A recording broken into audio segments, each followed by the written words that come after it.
Is another step in the government's, path along the recovery and reform phase. The Treasurer laying out just how tough things are economically on what would have been the day that he would have delivered his budget. Yeah, that's right, Kieran. We are going to get an economic update for the nation in place of a budget, which could well show that the budget deficit is now over $100 billion in this year and in the next. Remember, the government was forecasting a budget surplus, so there's been quite a dramatic economic turnaround. So it'll be important to get those figures and for the government to give an update on a number of the policy measures they've put in place as part of the economic response to this pandemic. And maybe there'll be a few hints or suggestions as to where they might go in the coming months as well. So all eyes will be on the Treasurer tomorrow.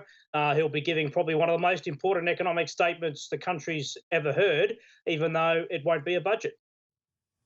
Yeah, very good point, Ed. And I think that's right in terms of trying to build the consensus around areas of reform that they might be heading in. And in a situation, Troy, where they've got great marks thus far in terms of not just the federal government, but state governments as well have responded in a world-leading fashion to this crisis. It's been really incredible how well the governments, I think, have worked so well together. But now, in some respects, the most challenging policy questions are facing them on the way out.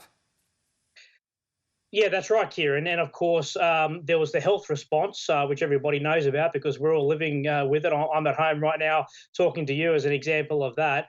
But there's also been this economic response. And it's important to put it into context that we are seeing this happen in various phases and various stages in response to the pandemic. So I know that having talked to a number of ministers and senior figures in the government behind the scenes, that they are now very much focused on the next phase, which is now that we seem to have essentially stabilised the health impacts, we can start to get obviously the economy back on track. But what does it mean in the next 3 to 6 months? I mean, we're going to see these restrictions being removed, slowly taken off, where we're experiencing that.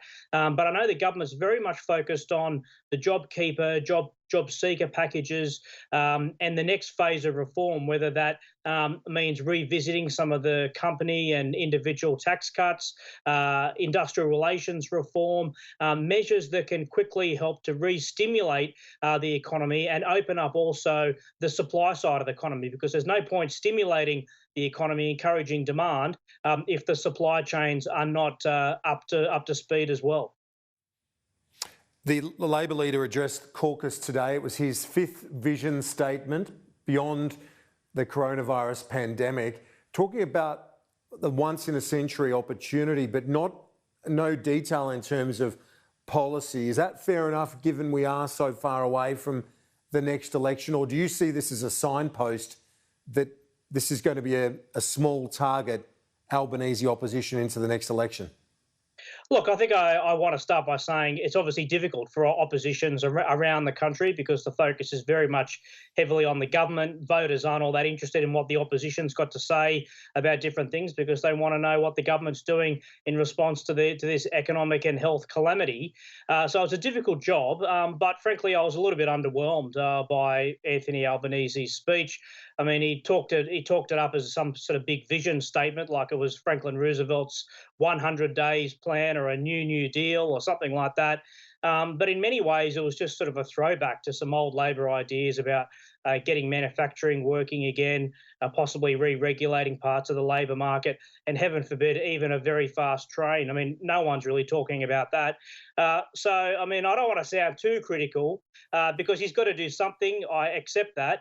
But there wasn't a lot of detail, and frankly, I didn't see a lot of new ideas. I mean, we're going through a major economic transition here, Kieran. I mean, the digital economy has now never been more important. We're talking now, over a Skype broadcast from my lounge room to you, and these are the sort of changes that are going to dramatically affect workplaces. We're seeing schools transformed. I mean, there's a big agenda here for a very creative, innovative, forward-looking opposition and government to come up with a new roadmap for the future. But I didn't sort of see too much of that today. Maybe it'll come in coming months. I'm not too sure.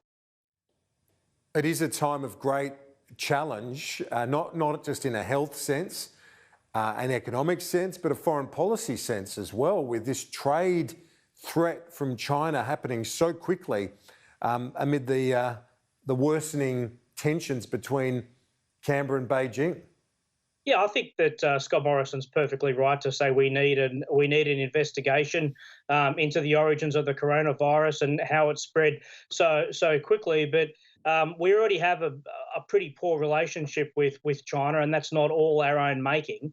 But this has been a very, very heavy-handed, over-the-top response by China. I mean, essentially, they are bullying Australia because our Prime Minister has said we need an investigation, which is not really that big a deal. And there's a danger here now, not only in terms of the diplomatic relationship, which hasn't been great for a number of years, in terms of the person-to-person and government-to-government links, but now the economic relationship is going to cause great anxiety around the businesses in Australia and the farmers, the manufacturers, others who have a great export relationship. We've seen the damage done in terms of universities and tourism.